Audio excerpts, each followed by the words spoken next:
Gita. Good morning, good afternoon, good evening, wherever you are.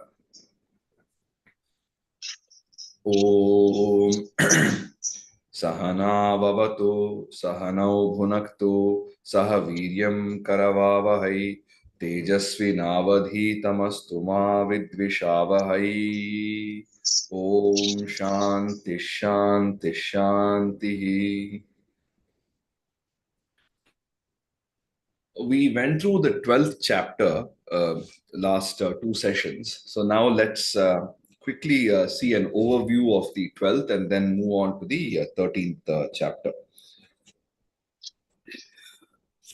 The primary topics that are covered in the 12th chapter are the difficulties in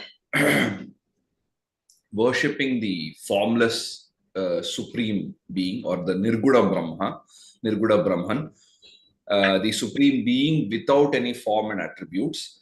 Then the convenience of worshipping a Saguna Brahman or the deity with form and attributes, a personal god. Then the third thing is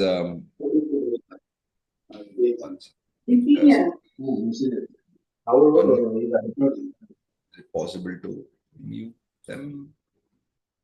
Yeah, thank you. So the third is the step-by-step approach of worship, where if one doesn't work, you go to the other. If that doesn't work, you go to the other. So first, they have set out an ideal, and if you are not able to reach that ideal, a slightly simpler formula, even simpler, and so on. And finally, the core of the chapter, from the verse number 13 to verse number 20, is the qualities of a person who is identified as a bhakta. The qualities which are to be cultivated by somebody who is a devotee or somebody who is pious. So the definition of bhakta itself is given in such a way that it is a person who has all these qualities. Well, let us look at these one by one. First of all, the doubt that arises in Arjuna's mind itself is that there are two ways of looking at the Supreme, which have been described by Krishna himself. One is in the 11th Adhyaya, in the Vishwarupa Darshana, where he talks about the Supreme with the form and attributes. Then in the 7th chapter earlier, the 24th shloka, he talks about the formless aspect of the Supreme Being.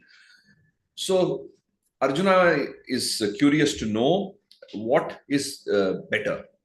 And without a doubt, without any confusion, clearly Krishna says the people who worship the Supreme as a personal God with form and attributes, with focus and with Shraddha, with faith, are better established in yoga, because it is very difficult for people to contemplate on something which is abstract. So it's true of any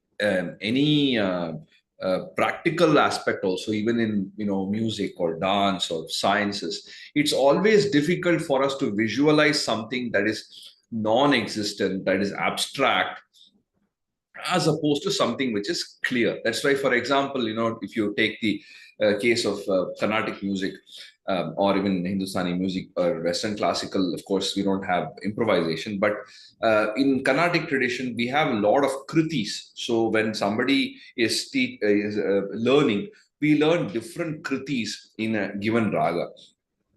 It is much more difficult for us to visualize a raga without the help of these kritis, just with the notes. When we have a certain number of kritis, we have learned say about 3 or 4 kritis in a given raga visualized by different composers, then that gives us a certain model for us to then approach this raga, right?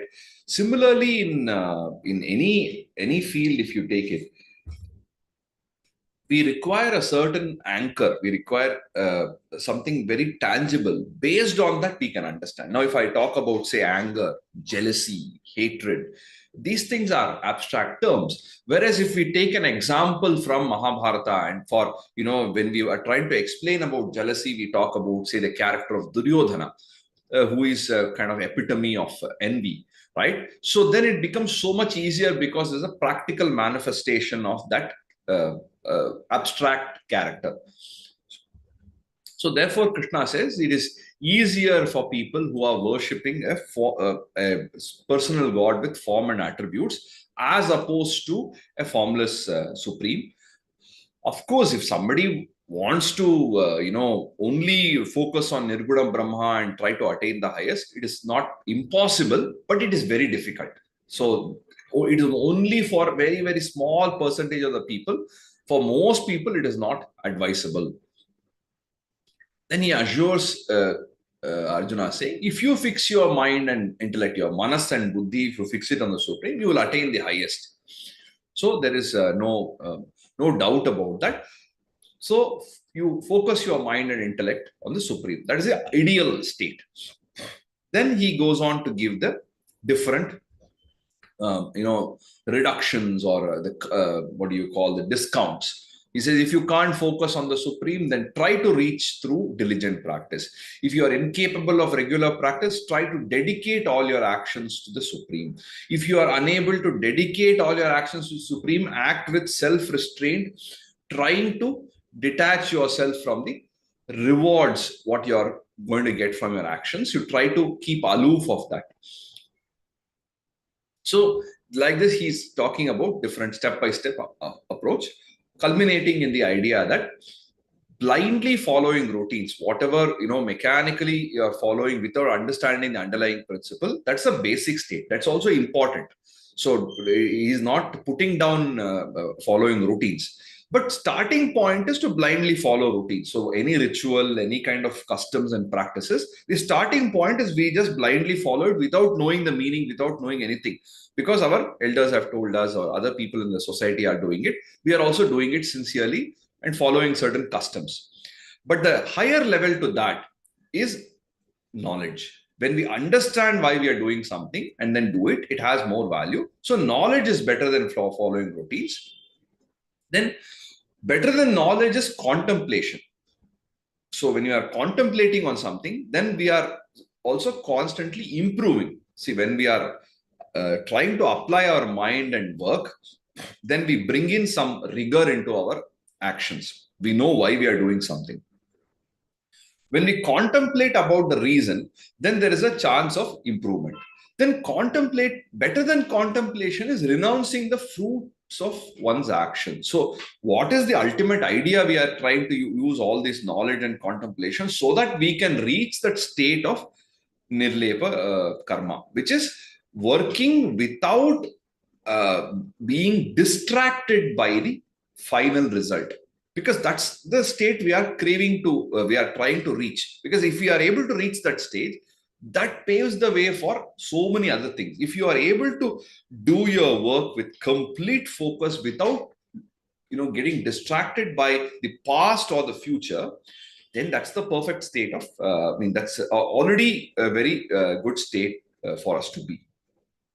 Starting from the 13th shloka until the 20th, he gives a list of traits that are, seen in an ideal bhakta. Now, for our convenience, in his book TV Gundappa in Jivana Dharma Yoga, he has made a list of the various qualities and like a point by point thing. So first he says, what is the first quality? Adveshta sarva bhutanam. One who does not harbor hatred for anybody or anything. Maitraha, who's friendly. Karuna, who is compassionate. Nirmamaha, nirahankaraha. He doesn't have a feeling of me, I am important, this is mine.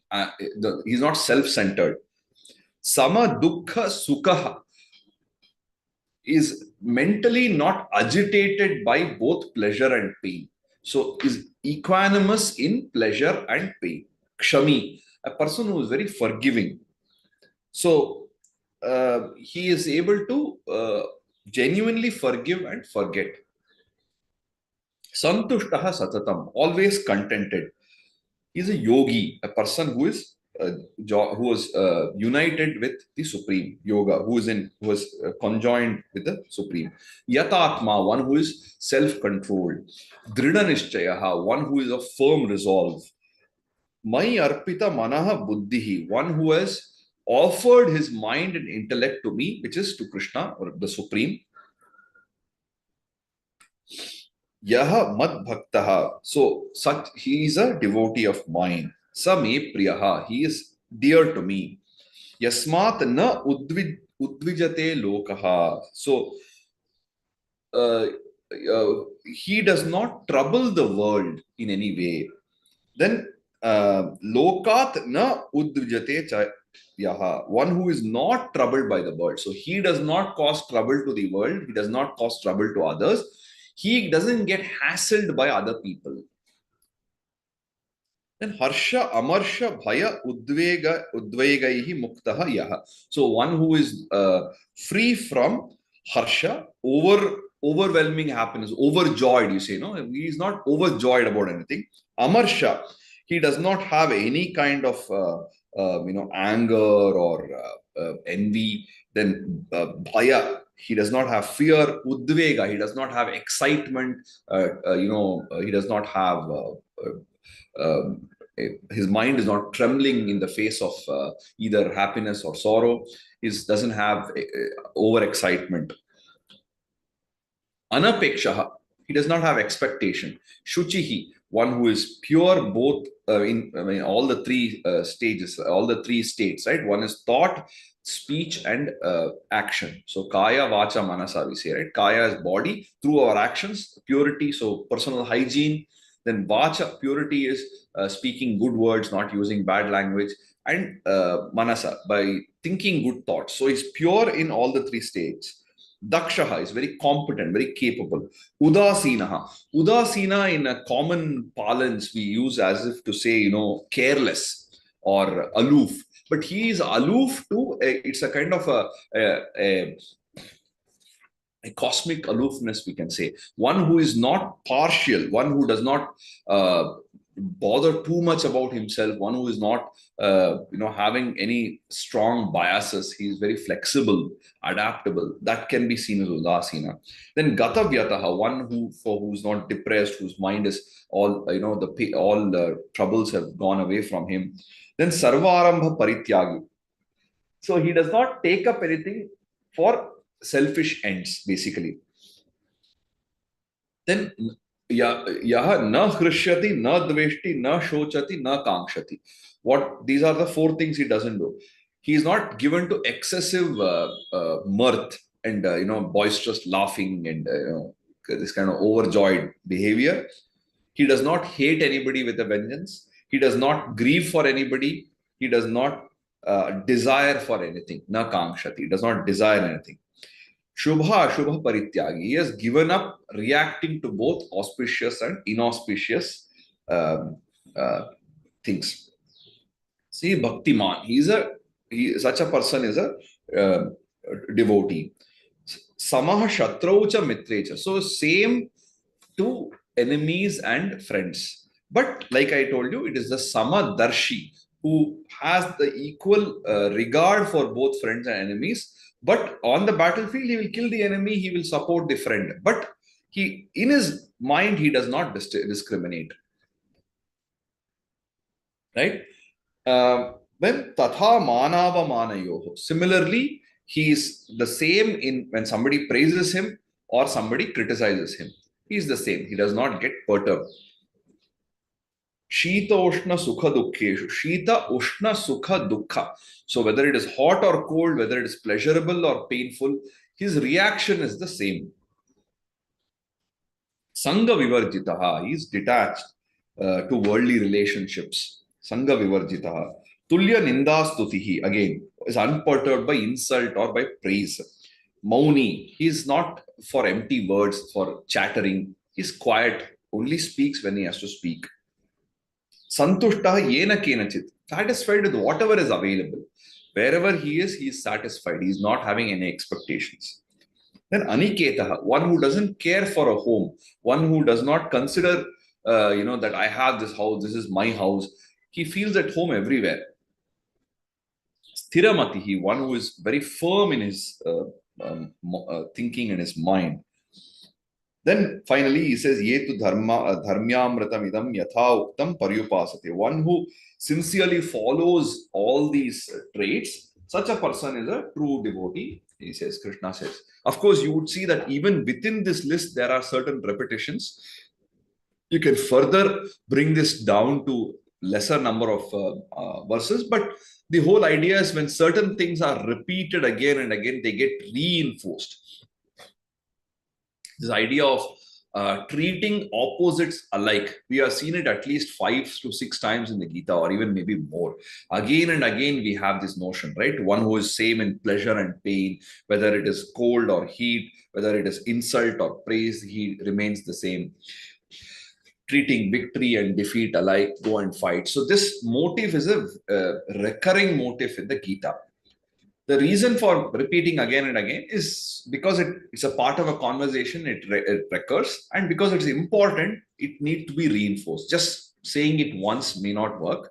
It has to be told again and again till it becomes a part of our active memory. When it is part of our active memory, we constantly remember this, this valuable message. Then, when we are actually faced with a situation in our real life, we will be able to recall this message and say, oh, correct, now this is something troublesome happening to me. Let me try to be equanimous. This is something very good that has happened to me. Let me try to refrain myself from jumping with joy. Let me try to treat it as a passing cloud. So that will happen only when you are keeping this idea as an active memory. If it is not in your active memory, then the chances of you trying to implement will be much lesser. Okay. So now let us go to the 13th chapter. Of course, if you have any questions,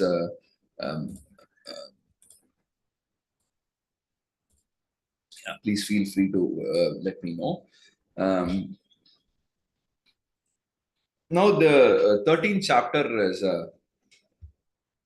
a shift from the 12th. Here we start talking about the kshetra and the kshetrajna. Now, in general, we can understand the word kshetra as a place, a field, a domain. So there are multiple, meanings for the word kshetra. Kshetra can also refer to body. It can refer to the world, to matter, and so on.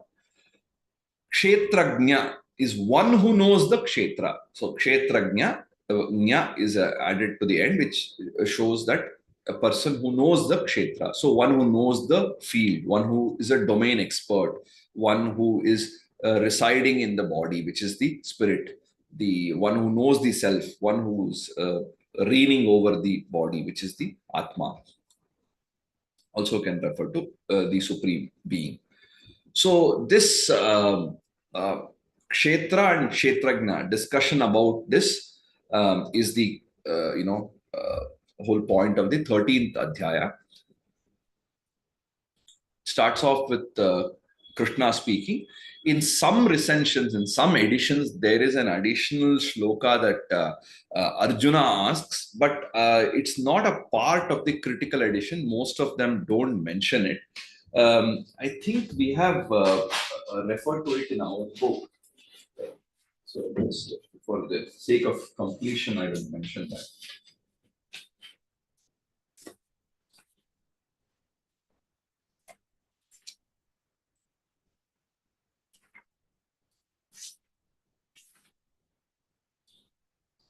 So we have also not given a new edition. Okay. So some editions have this question from Arjuna, but even like as in the case of some other chapters, here Krishna just starts speaking. So Sri Bhagavan Vacha, idam shariram kaunteya kshetramityabhidiyate etadyo vetti tam prahuhu kshetrajna iti tad vidaha. So the wise people refer to this body itself as kshetra, And one who knows the kshetra is called kshetrajna. That's all this verse is talking about. Kaunteya, son of Kunti. Idam shariram, this body, kshetram iti abhidhiyate. So this body has been identified or has been defined or has been referred to as the kshetra. Right? Yaha etat veti, one who knows this kshetram, tam kshetrajnyaha iti tadvidah prahuhu. So one who knows this kshetra is called kshetrajna. This is what the wise people have said. So pretty straightforward shloka. So Sagar, will you be able to repeat today? Shri Bhagavan Uvacha. Shri Bhagavan Uvacha. Idam shariram kaunteya. Idam shariram kaunteya. Kshetram ityabhidhiyate. Kshetram ityabhidhiyate. Etadyo veti tam prahuhu. Etadyo veti prahuhu. Veti tam prahuhu. Veti tam prahuhu. Kshetrajna iti tadvidaha. Kshetrajna iti tadvidaha. Yeah, thank you. Then he says, Kshetrajnam chapi mam vidhi sarva kshetreshu bharata kshetra kshetrajnayor jnanam yatta jnanam matam mama. So, I am the kshetrajna in every kshetra, and in my opinion, true knowledge is the knowledge of the kshetra and the kshetrajna. So, Bharata, descendant of Bharata, this illustrious race, Sarva kshetreshu, in all the kshetras, in all the domains, kshetrajnancha api mam vidhi. Know that I am the kshetrajna in all the kshetras. So in every domain, basically, the Supreme Being, the Bhagavan Sri Krishna, Supreme Being, however you see it, or the Supreme Self, whatever you can take it as, any of these things are, all these are equivalents. It's just how we look at it. This Supreme Being is the Kshetrajna, the one with the complete knowledge. Yat Kshetra Kshetrajnayoho Jnanam Bhavati, one who has got the Kshetra as well as Kshetrajna, Tat Jnanam iti mama matam. So that is true jnana. So the knowledge of kshetra and kshetrajna comprises true knowledge, which is one who knows matter and spirit, one who knows the concrete and the abstract, one who knows the theory and the practice. Like this, one who has got complete understanding, or what you can say is the true knowledge is knowledge of both these aspects, the kshetra and the kshetrajna. Kshetrajnam chapi mam vidhi. Kshetrajnam chapi mam vidhi. Sarva kshetreshu bharata. Sarva kshetreshu bharata. Kshetra kshetrajnayor jnanam. Kshetra kshetrajnayor jnanam. Yattad jnanam matam mama. Yatta jnanam matam mama. Tat kshetram yaccha yadrikcha yad vikari yatascha yat sachayo yat prabhavascha tat samasena meshruno. So, in summary, I will explain to you about the kshetra, its attributes, its origins, and how it changes. I will also tell you about the kshetrajna and his powers. So, yat tat kshetram cha yadrik cha yad vikari yataha cha yah saha cha yat prabhavaha cha yat tat samasena meshruno. So yat tat kshetram, what is kshetra? Yadrik, what are its attributes? How is it? What is how does it look? How does it feel? What are its attributes? Yadrik cha yad vikari. So what is its origins? Yataha cha. So how does it transform? How does it strive? How it changes? Yaha sahacha, who is the kshetrajna? Yat prabhavaha, Chayat. So what is his power? What is his influence? What is his impact? Chayat. Tat samasena me shrunu. Listen, samasena. In summary, in overview. Listen to it. I'll tell you now. Listen to this in summary. So tat kshetram yaccha yadrikcha तत् क्षेत्रं यच्च यादृक्ष यद्विकारी यतश्च यत् यद्विकारी यतश्च यत् सचयो यत् प्रभावश्च सचयो यत्प्रभावश्च तत् समासेन मे शृणु. तत् समासेन मे शृणु. ऋषिभिर्बहुधा गीतं छन्दोभिर्विविधैः पृथक् Brahmasutra पदैश्चैव हेतुमद्भिर्विनिश्चितैः. So the rishis, the seers, have revealed this in many distinct ways in the mantras of the Vedas or the sacred verses, the mantras of the Veda. It is also conclusively stated in the Brahma Sutra. So this idea, vividaihi chandobhihi, in many ways have been it has been told in the Vedas, rishibihi, by the seers, hetumadbihi vinishchityai Brahma Sutra padaihi cha bahuda prathak Geetam. So Geetam, in the sense, it has been kind of sung in multiple ways, it has been stated in multiple ways. Bahuda prathak, so in multiple and different. So numerous and diverse, right? Many distinct ways. Bahuda prathak. And this is, so it has been told in the mantras of the Veda, which is the foremost revealed scriptures in Sanatana Dharma. And Brahma Sutra is a set of aphorisms that are collected drawing from the Vedic philosophy. It is an authoritative text that presents the nature of Brahman. So Brahma Sutra is more like in aphoristic, in a sutra way, in a very, very short, very terse jotting of these things. So of its own, it does not make too much sense. It's very difficult to, decipher the Brahma Sutra. Therefore, we have very good commentaries on the Brahma Sutra, which help us understand what is there in the text. And along with the Bhagavad Gita and Upanishads, Brahma Sutra is the third most important text as part of the Vedanta school of philosophy. It's called the Prasthanatrayi. So Bhagavad Gita is the first text. Second is the 10 principal Upanishads: Isha, Kena, Katha, Prashna, Mundaka, Mandukya, Aitareya, Taittiriya, Brihadaranyaka, and Chandogya. These are the 10 primary Upanishads. And the Brahma Sutra, which is supposed to have been composed by Badarayana or by Vyasa. We don't know exactly, but it's attributed to these people. And these are this very short aphoristic expressions which need further explanation. But what Krishna is saying here basically is that this knowledge has been very clearly revealed in distinct ways in the Gita, in the Vedas, in the mantras of the Vedas.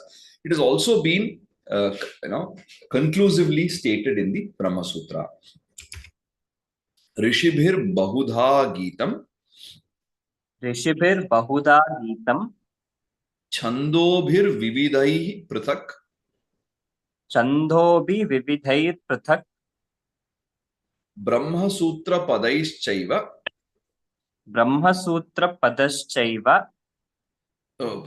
पदैश्चैव Brahmasutra पदैः plus iva will become पदैश्चैव. Brahmasutra सूत्र पदैश्चैव Correct. हेतुमद्भिर विनिश्चितैः. हेतुमद्भिर्विनिश्चितैः. Correct. Yeah. Then he says महाभूतान्यहंकारो बुद्धिरव्यक्तमेव च इंद्रियाणि दशैकं च पंचचेन्द्रिय गोचराः. Then we take the next also in conjunction with this. इच्छा द्वेष सुखम दुःखम संघातश्चेतना धृतिः एतत् क्षेत्रम समासेन सविकारम उदाहृतम. So we take these two shlokas together. The five great elements, which is that earth, fire, wind, air, and space, the five great elements, panchabhutas, the ahankara or the ego, the buddhi or the intellect, the unseen, the five organs of action, the five sense organs, that is the five karmendriyas and the five jnanendriyas, the five sensations. When the indriya or the senses come in contact with the sensates or the vishaya, what we get is the sensation. So, five sensations, then desire, hatred, pleasure, pain, awareness, courage, along with various modifications. These together constitute the kshetra. Complete picture of the human, uh, you know, existence in these two shlokas.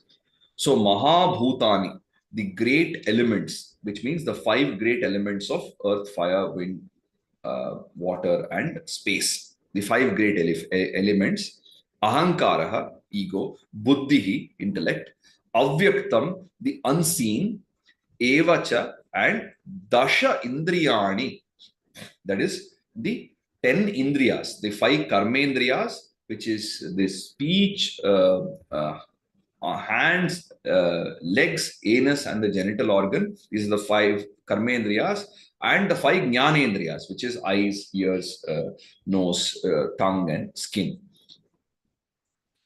Ekam, here ekam means the one which is the mind. Then pancha indriya gocharaha, that is what is perceived by the sense organs, which is the five sensations. We perceive sight through the eyes, we perceive smell through the nose, we perceive sound through the ears, we perceive taste through the tongue, and we perceive touch through the skin. So the five sensations: cha ichha, and desire; dvesha, hatred; sukham, comfort; dukkham, pain; sanghatah, chetana, dhritihi cha santi. So then, dukkham, sanghata, like trouble, and chetana, consciousness, awareness, and dhriti, courage, fortitude. All these things are together. Etat sarvam, all these things together. Savikaram, along with their modifications, along with their variations. Samasena, in summary, kshetram udahratam. So I've explained to you that along with their various modifications, these multiple things constitute the kshetra. Mahabhutyanyahankaro, महाभूतान्यहङ्कारो Mahabhutanyahankaro, buddhir avyaktamevacha, बुद्धिरव्यक्तमेव च Indriyani dashaikancha, इन्द्रियाणि दशैकं च Pancachendriya gocharaha. पञ्चचेन्द्रियगोचराः. Then Ichha, Dvesha, Sukham, Dukkham, इच्छा द्वेषः सुखं दुःखं Sanghatas Dhritihi, सङ्घातश्चेतनाधृतिः Etat Kshetram Samasena, एतत् क्षेत्रं समासेन Savikaram Udahratam. सविकारं मुदाहृतम्.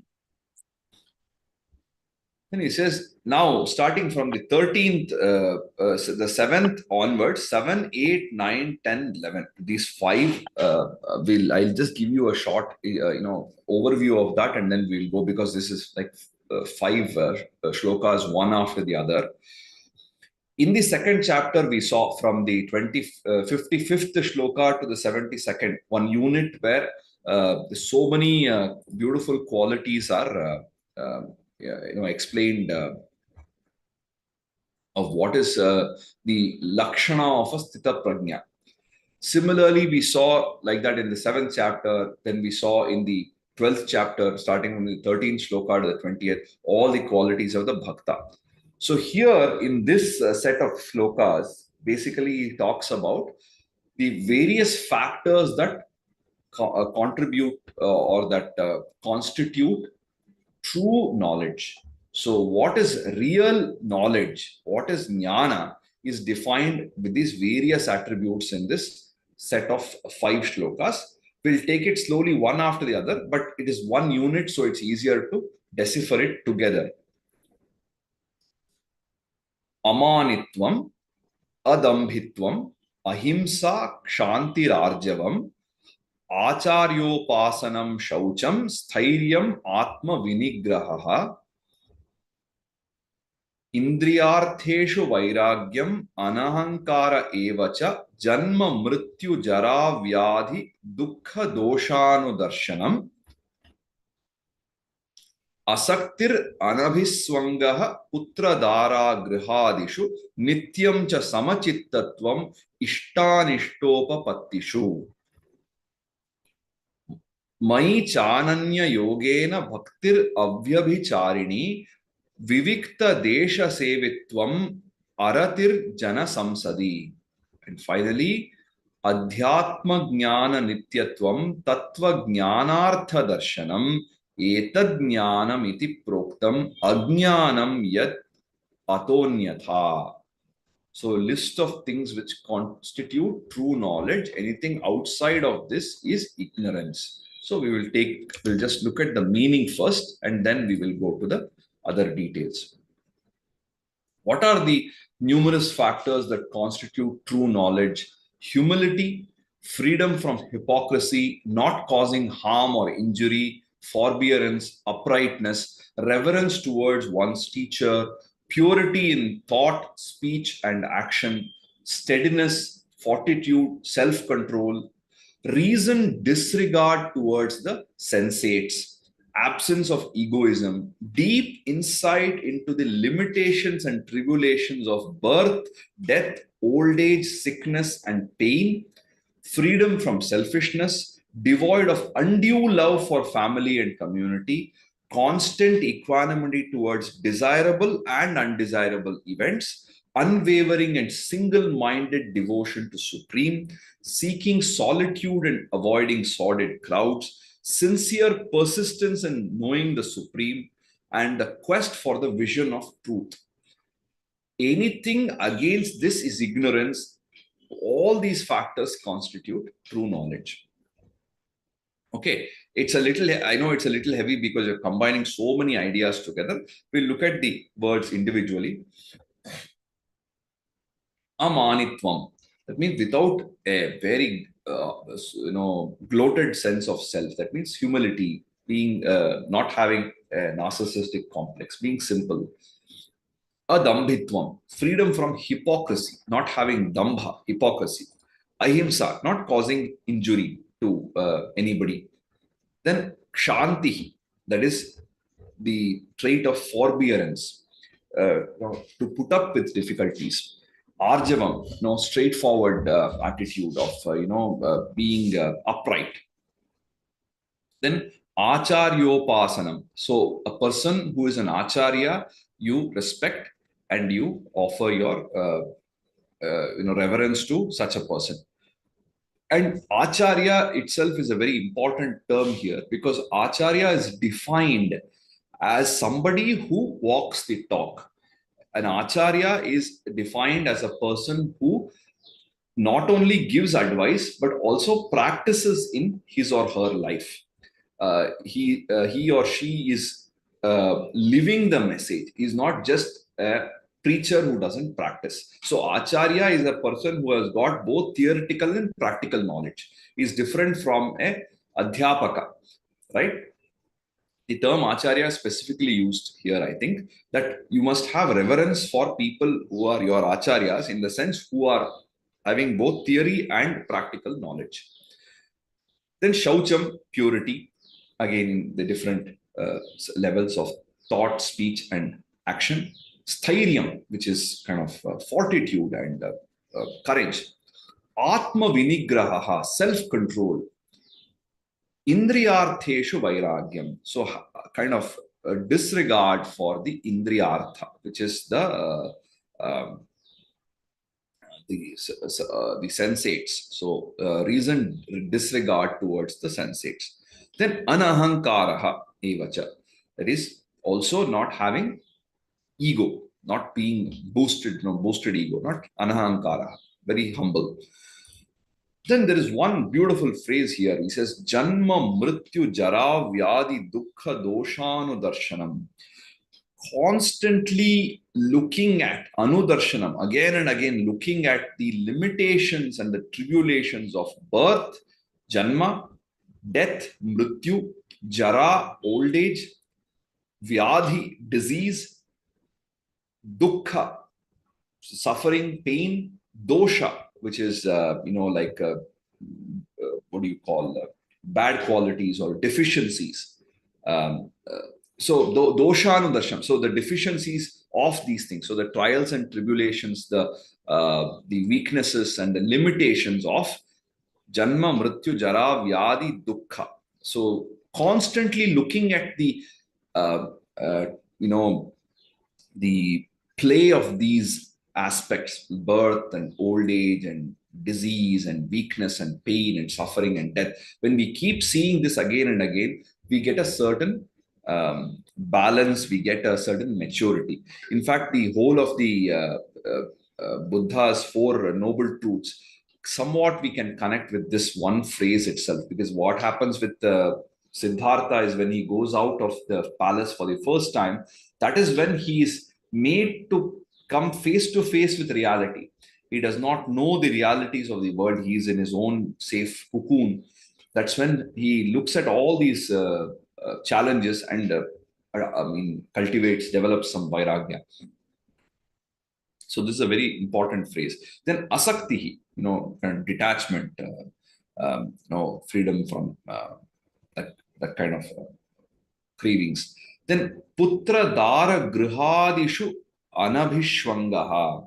So devoid of undue love for son and wife and family, mother, father, family, home, community. So we must have regard for them, we must have respect for them, we must work for them. But undue love, undue craving for that, undue attachment to even your family, your children, your parents is also not a good thing. So freedom from that.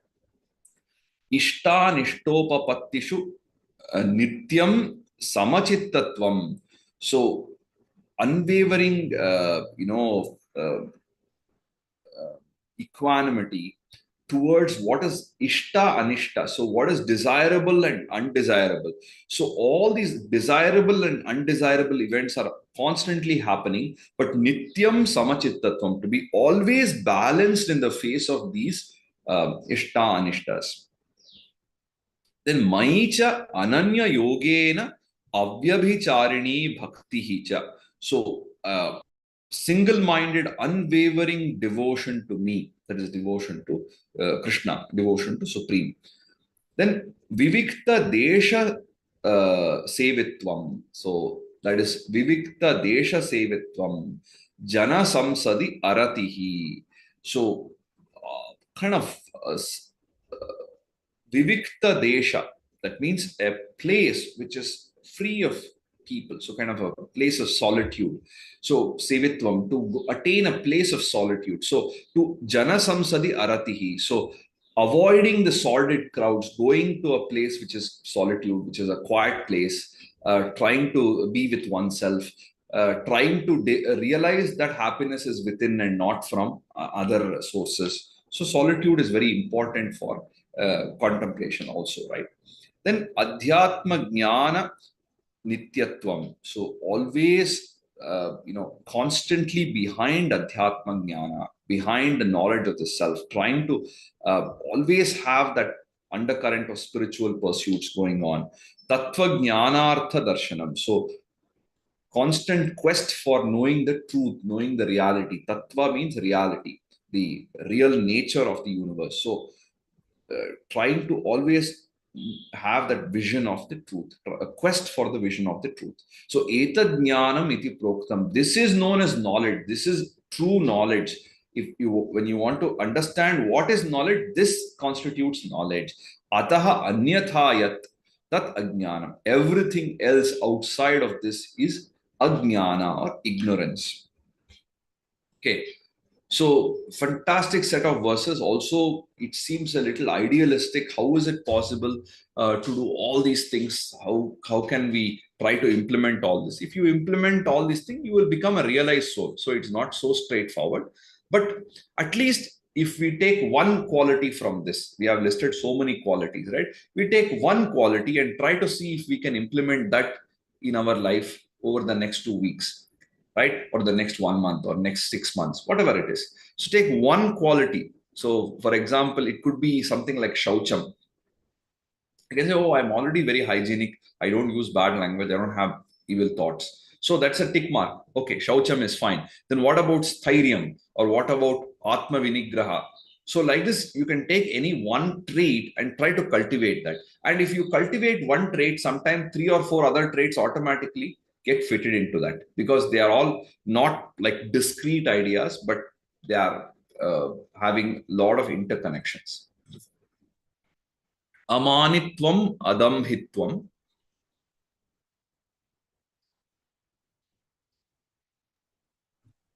Amanitvam adamhitvam ahimsa kshantirarjavam ahimsa kshantirarjavam acharyopasanam shaucham acharyopasanam shaucham स्थैर्यम आत्म विनिग्रह स्थैर्यम आत्म विनिग्रहः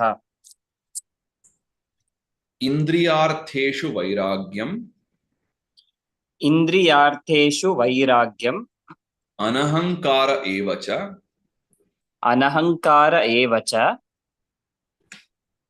जन्म मृत्यु जरा व्याधि जन्म मृत्यु जरा व्याधि दुःख दोषानुदर्शनम दुःख दोषानुदर्शनम असक्तिर अनभिष्वंगः असक्तिर् अनभिष्वंगः पुत्र दारा गृहादिषु पुत्रदारागृहादिषु नित्यं च समचित्तत्वम् नित्यं च समचित्तत्वम् इष्टानिष्टोपपत्तिषु इष्टानिष्टोपपत्तिषु मयि चानन्ययोगेन मयि चानन्ययोगेन भक्तिरव्यभिचारिणी भक्तिर् भक्तिर् can you repeat? अव्यभिचारिणी भक्तिर् अव्यभिचारिणी विविक्त देश सेवित्वम विविक्त देश सेवित्वम् अरतिर्जन संसदि अरतिर्जन संसदि अध्यात्म ज्ञान नित्यत्वम अध्यात्म ज्ञान नित्यत्वम् तत्व ज्ञानार्थ दर्शनम तत्व ज्ञानार्थ दर्शनम् एतज्ज्ञानम इति प्रोक्तम एतज्ज्ञानम् इति प्रोक्तम् अज्ञानम यदतोन्यथा अज्ञानं यदन्योन्यथा यत् प्लस अतः प्लस अन्यथा यदतोन्यथा यदतोन्यथा. Correct. Okay, so 7 to 11, a fantastic set of verses. You can pick something what is interesting and try to meditate upon that till it becomes a part of the practice. Then he goes on to say, Nyayam yattat pravakshyami yajñatvamritam ashnute anadimat param brahma nasattan nasaduchyate. So, next I will explain to you about something that ought to be known. What is it that should be known? Once you know that, you will be immortal. It is a supreme Brahman that is without beginning. It is spoken of as neither real nor unreal. So he says, Yat Jneyam, Yat Jnatva Amritam Ashnute Tat Pravakshyami. So, Yat Jneyam, what is that which is to be known? The object of our knowledge. What is that we want to know? So, Jneyam is something to be known. So, Yat Jneyam, what is it that is to be known? Yat Jnatva, having known this, Amritam Ashnute, you will attain immortality, you will attain the highest level, Tat Pravakshami, that I will tell you about. So, I will explain to you about something which is to be known, and knowing which you will attain the highest state, which you attain immortality. Anadimat param brahma na sat. Tat na asat uchyate. So the supreme Brahman is without beginning. It is known as both Sat and Asat. It is known as both real and unreal. So the supreme being, Brahman, transcends existence and non-existence. It is beyond this idea. When we say Sat and Asat, something which is real and unreal, it is still in the realm of the material and the emotional world. When it comes to Adhyatma, it goes beyond this origin and ending, existence, it transcends this state. Okay. Nyeyam yattat pravakshyami. Nyeyam yattat pravakshyami. Yajñatvamritam ashnute. Yajñatvamritam ashrute. Ashnute is attains. Ashnute. Anadimat param brahma. Anadimat param brahma. Na sat tan nasad uchyate. Nasattan nasaduchyate. No, na sat tat na asat uchyate. When it all comes together, it becomes na sat tan nasad uchyate. Nasattan nasaduchyate. Yeah. Then he says, Sarvataha panipadam tat sarvatokshi shiromukham sarvataha shutimalloke sarvam avritya tishtati. So, with heads, hands, legs, eyes, ears, and mouths everywhere, Brahman abides in the universe, encompassing everything. It's a very, very visual explanation. Sarvataha panipadam. Everywhere with legs and hands. Pani is hand, padam is leg. Sarvataha akshi shiro mukham. Akshi is eyes, shira is head, and mukham is mouth. Sarvataha shrutimat. And it has got ears everywhere. So it is all pervasive. Tat loke sarvam avritya tishtati. It is, it is abides in the universe, encompassing everything. Sarvataha panipadam tat. Sarvataha panipadam tat. Sarvatokshi shiromukham. Sarvatokshi shiromukham. Sarvataha shutimalloke. Sarvataha shutimalloke. Sarvam avritya tishtati. Sarvamavritya tishtati. Then sarvendriya gunabhasam sarvendriya vivarjit saktam sarvabhritchaiva nirgunam gunabhoktracha. Now again we have to look at this 14, 15, 16, 17 together.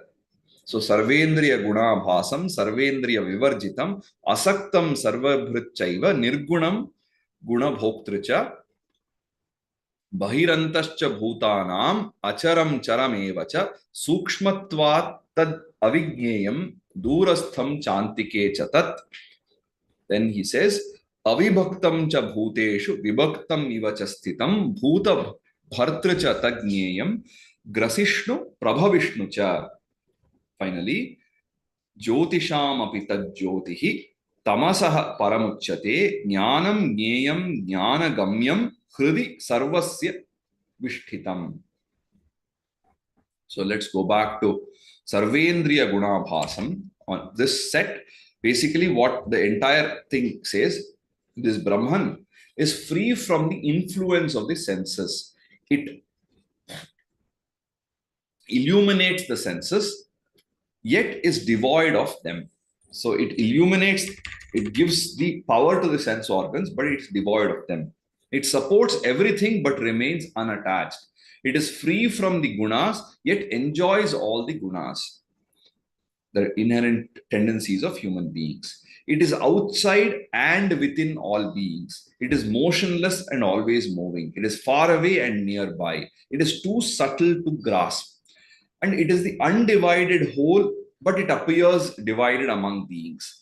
It supports all the creatures, consuming them as well as creating them. It is the knowledge, It is the noble subject. It is the purpose of all knowledge. It is seated in the hearts of all being. It is the light of lights beyond all darkness. Very, very, poetic and paradoxical way of expression, because it is something that's so difficult to explain. We have to resort to this kind of paradoxical expressions. Okay. So tat sarvendriya gunabhasam sarvendriya vivarjitam. So it is free from the influence of all the senses, and it also illuminates the senses, the different organs, the different indriyas. It is um, giving the power. It is the eye of the eye, the ear of the ear, the power of speech, the power of the touch and taste. So it is what drives it. At the same time, it is free from the influence of that. It is sarvendriya vivarjitam. Then asaktam, which is detached, which is not having the sarvabhrutcha eva. It is supporting everything, but it is asaktam. It is unattached. Then nirgunam guna bhoktricha. It is free of all gunas as well as guna bhoktri. It is something which enjoys, which consumes, or which experiences the gunas and enjoys in that. Then bhutanam bahihi antahacha. So it is both outside and within all beings, right? It is basically everywhere. Acharam charam evacha. It is motionless, at the same time moving at all times. Sukshmatvat tat avigneyam. So it is very, very difficult to grasp. It is very subtle, and avigneyam. It is not easy to grasp. It is difficult to understand. Then durasthamcha antikecha. It is far away. It is also very close by. Bhuteshu avibhaktamcha. It is undivided whole among the beings. Vibhaktam iva sthitamcha. It is appears divided among beings. Although it is the undivided whole, it is only one, all encompassing. It appears as different things. Bhuta Bhritcha Grasishnu Prabhavishnu. So it is the one which supports all creatures. It consumes all the creatures. It creates all the creatures. Jneyam Jyotisham api Jyotihi.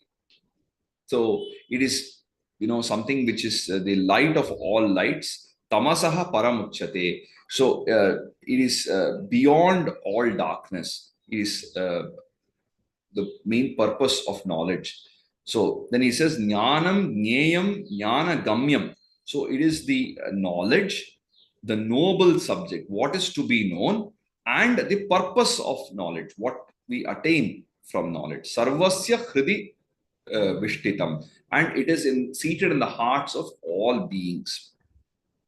So again, this set of few verses together, it describes the nature of Brahman. It's very hard to explain in words, so they have to resort to certain paradoxical, oblique expressions. So, Sarvendriya Gunabhasam, Sarvendriya Gunabhasam, Sarvendriya Vivarjitam, Sarvendriya Vivarjitam, Asaktam Sarvabhritchaiva, Asaktam Sarvabhritchaiva, Nirgunam Gunabhoktracha.